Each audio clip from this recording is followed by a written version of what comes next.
Monsieur le Président, Madame la Vice-présidente de l'université, vous tous, certains élus que je connais bien, que je repère, merci de votre invitation qui est extrêmement originale en ceci que parler commerce dans une université avec des opérateurs et des étudiants, c'est un mode de travail qui me va bien. Et Madame la vice-présidente, je voulais vous dire que je partage votre émotion, votre profonde tristesse, voire incompréhension, pour lequel vous nous avez demandé tout à l'heure d'avoir une pensée. Je m'associe à votre communauté dans ce moment extrêmement difficile. Alors, Monsieur le Président, votre fédération s'appelle Commerce coopératif et associé. Et c'est deux mots que j'aime beaucoup parce que, pour vous décrire rapidement mon parcours et expliquer pourquoi je suis là, j'ai travaillé longtemps dans une chambre de commerce, dans une autre vie. Ensuite, j'ai été maire d'une ville qui aujourd'hui fait 2000 habitants et j'ai porté avec beaucoup de conviction les questions de commerce, à la fois en centre-ville, mais aussi en périphérie, et j'ai beaucoup travaillé dans le SCOT du Pays de Rennes en Ille-et-Vilaine auquel j'appartenais, les questions d'urbanisme commercial. Et que parler de commerce, c'est parler d'un modèle de société, c'est parler de la vie des gens, et c'est parler de la vitalité du territoire. Et j'aime beaucoup cette démarche que vous avez, de l'interrogation sur l'avenir du commerce. Le titre, voilà, c'est comme une une de journal, c'est pas mal, ça provoque. Et en même temps, vous avez choisi de travailler votre réflexion avec des étudiants qui sont les consommateurs d'aujourd'hui, mais surtout ceux de demain, et qui portent une vision de la société qui transforme beaucoup le commerce. J'étais ce matin à Célestat, au Congrès des villes de France, et je participais à une table ronde qui aurait pu porter le même intitulé que votre manifestation de ce soir. Le commerce est-il en crise? A-t-il un avenir? Le mot crise, c'est pas qu'il me fait peur et que j'essaie d'atténuer les craintes de chacun, c'est que toute l'histoire de nos sociétés procède d'évolutions constante et considérable, alors même que le commerce est sans doute l'activité humaine la plus ancienne, parce que les gens avaient besoin d'échanger, avaient besoin de denrées, et c'est la première activité humaine qui crée de l'échange et de la rencontre. Et on découvre aussi les autres et d'autres cultures au travers de produits. Je ne rappellerai pas tous ces produits qui en France sont aujourd'hui des produits de consommation courante et qui viennent de lointains pays. Donc c'est vraiment l'activité la plus humaine qui soit. Et en même temps, aujourd'hui, vous le dites, elle est confrontée à des évolutions très importantes. Ce sont à la fois des évolutions sociétales, à des évolutions aussi, on va dire, comportementales, et une prise en compte extrêmement importante du développement durable qui vient interpeller nos habitudes, et puis de modes de déplacement et de vie qui font le commerce en centre-ville et parfois juste une escapade, un moment agréable où on va aller prendre un verre, boire un café, mais dans un espace de détente. Et le commerce a ceci de particulier que c'est une activité économique qui doit être viable. Et que donc on assimile très souvent le commerce à une activité économique libérale que l'on peut considérer parfois comme agressive. Voilà, mais en tout cas, elle existe, on en a besoin, et il y a ce commerce avec cette forme très particulière que vous portez, et j'y suis très sensible parce que, comme élu local longtemps, et je le suis encore, je considère que le territoire se fabrique à partir des apports de chacun. Et au Sénat, il y a 2 ans, je crois, j'ai commis avec un collègue un rapport que nous avons appelé la démocratie implicative. Et moi, je crois que l'action publique, l'action économique, elle se fait par l'ensemble des acteurs. Et au-delà de votre activité commerciale, vous portez des valeurs extrêmement fortes et auxquelles je suis très sensible.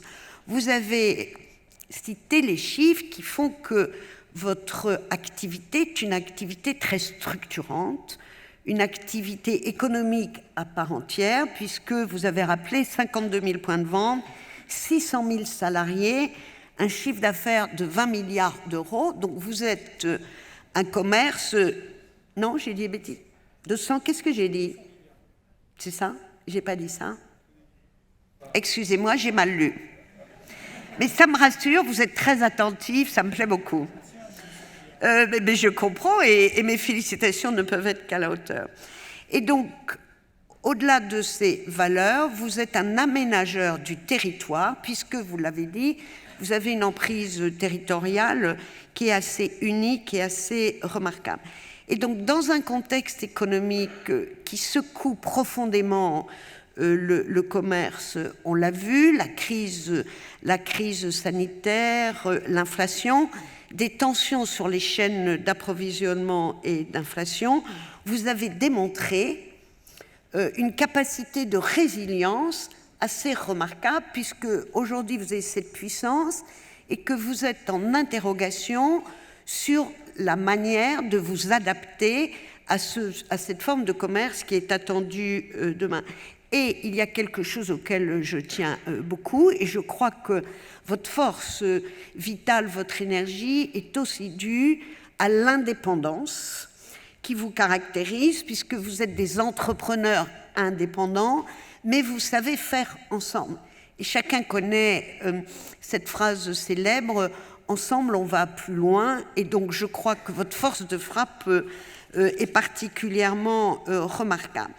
Et je crois que le commerce que vous avez est aussi, pour moi, vraiment un commerce de demain. Enfin, on verra ce que diront les étudiants, parce que je crois qu'aujourd'hui, dans une logique largement partagée par nos concitoyens de développement durable, on y retrouve les fondements qui sont ceux de votre action, à savoir la responsabilité, la solidarité et le partage.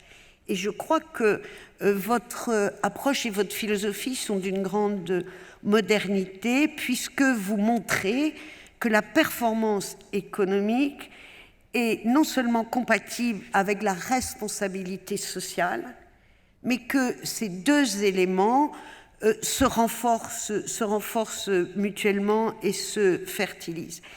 Et alors, je suis ministre de la Ruralité, vous l'avez dit. Alors, je pense que notre France, elle est faite de la diversité des territoires.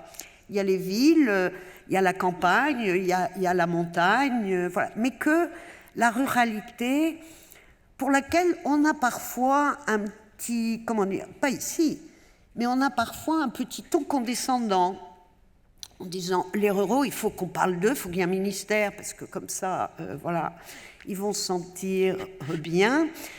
Que la ruralité est une composante de notre territoire et que la ruralité est d'une modernité absolue.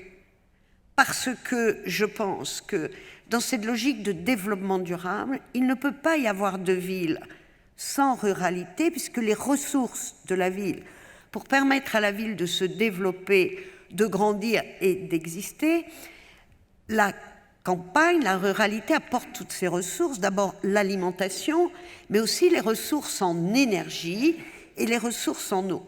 Donc je crois qu'on ne doit pas opposer, vous faites passer très bien, la ruralité et la ville, mais qu'il y a de la réciprocité et qu'en tout cas, les valeurs qui sont les vôtres se retrouvent beaucoup dans l'esprit rural, parce qu'en ruralité, on invente des possibles comme vous le faites, et on a beaucoup de solidarité et d'entraide. Et donc l'avenir du commerce, vous le faites aujourd'hui, se prépare vraiment maintenant, et je veux saluer l'action du Conseil national du commerce. J'ai rencontré dès cette semaine Thierry Mandon, qui en est le responsable. Il y a là, au sein de ce Conseil national du commerce, la réunion de toutes les forces du commerce et toutes les formes de commerce pour porter cette complémentarité et permettre que ce commerce ait un avenir, qu'il soit dynamique et qu'il fertilise aussi les territoires. Et au cœur de la démarche de Thierry Mandon se trouve l'innovation. Il y a des groupes de travail dans ce Conseil national du commerce qui travaillent sur l'innovation, l'intelligence artificielle. Ça veut dire qu'il y a vraiment une réflexion partagée par beaucoup de la nécessité d'inventer autre chose. Donc on parle d'innovation, on parle de transition numérique, l'intelligence artificielle, et je crois que toutes ces innovations ne peuvent que vous rendre, on va dire, plus prospère dans tous les sens du terme, c'est-à-dire prospère au sens de la performance économique, mais aussi au sens de la cohésion sociale et de l'humain. Le e-commerce, par exemple, qui aujourd'hui est sans doute extrêmement développé dans les zones urbaines, se développe de manière non négligeable en ruralité, et je crois qu'il doit être un relais de croissance pour des commerçants et un levier de désenclavement des zones rurales. Avec l'appui des chambres de commerce et d'industrie et l'initiative que vous connaissez de France NOM, nous sommes très attentifs à permettre aux commerçants locaux de toucher une clientèle plus large, plus moderne, au-delà de leur zone géographique. Et beaucoup ont déjà adopté un modèle omnicanal. C'est une évolution à laquelle vous êtes sensible. Alors je le dis aussi, le développement de l'intelligence artificielle qui fait parfois peur peut vraiment venir rendre ce commerce un peu plus performant. Et les équipes de la Direction générale des entreprises travaillent déjà au ministère à recenser les meilleures solutions d'IA proposées par les acteurs français, parce que je crois que vous savez aussi communiquer sur les bonnes pratiques. Alors la consommation durable et le circulaire, c'est un de vos axes majeurs. Et naturellement, moi je suis très sensible à ces nombreuses initiatives qui se multiplient pour promouvoir une vie durable de tous les produits, avec la réparation, la location, le circuit court. Et ces initiatives présentent un double intérêt. Elles participent à la préservation de l'environnement, tout en renforçant le pouvoir d'achat de nos concitoyens, et vous comprenez le souci que l'on porte à cela. Et le commerce circulaire, c'est aussi un formidable levier pour l'économie locale, créant des emplois non délocalisables. Et on rentre vraiment dans un modèle extrêmement vertueux, puisque nous avons aussi le défi, vous en parlerez sûrement, du recrutement et de la pénurie de main-d'œuvre. Ceci devient extrêmement préoccupant, et je signale à ce sujet les rencontres du métier du commerce qui ont lieu du 9 au 23 octobre. Il y aura plus de 200 manifestations sur l'ensemble du territoire pour faire découvrir, donner envie à des jeunes de rejoindre, et à des demandeurs d'emploi de rejoindre ces métiers dans lesquels il y a une très grande diversité, à la fois pour des non-diplômés, mais aussi des diplômés. Et il y a des perspectives d'évolution professionnelle extrêmement intéressantes. Enfin, l'avenir, et je terminerai avec ce point, c'est aussi le sujet des transmissions et des reprises des entreprises. Moi, je vous avoue être extrêmement préoccupée, tout particulièrement dans l'artisanat, mais non seulement, sur la reprise et la transmission de commerce, qui doivent, lors de la transmission, garantir une possibilité d'évolution et d'adaptation. Et il appartient à l'État, mais aussi aux chambres consulaires, d'accompagner des porteurs de projets, de les assurer de la viabilité du projet, de les accompagner dans le professionnalisme qu'il faut avoir. Et puis enfin, un mot sur la simplification. J'en parlais avec Thierry Mandon et ce matin. J'espère que nous allons pouvoir là prochainement faire passer quelques mesures très simples. Donc, Monsieur le Président, Madame la Vice-présidente, en conclusion, je vous dis vraiment le plaisir pour moi qui est là, parce que je pense que on doit sortir chacun de nos univers. C'est ce que vous faites.